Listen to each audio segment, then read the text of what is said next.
حضرت ابو ہریرہ روایت کرتے ہیں،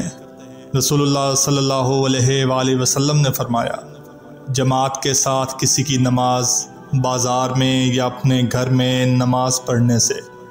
درجوں میں کچھ اوپر 20 درجے زیادہ فضیلت رکھتی ہے،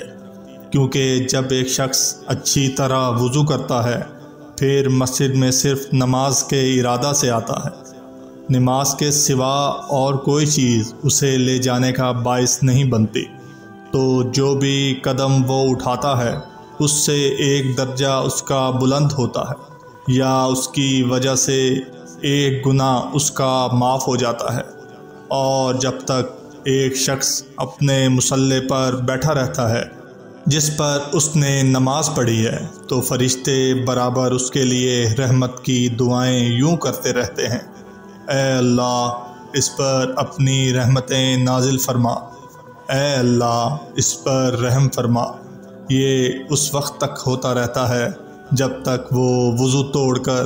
فرشتوں کو تکلیف نہ پہنچائے۔ جتنی دیر تک بھی آدمی نماز کی وجہ سے رکا رہتا ہے وہ سب وقت نماز ہی میں شمار ہوتا ہے۔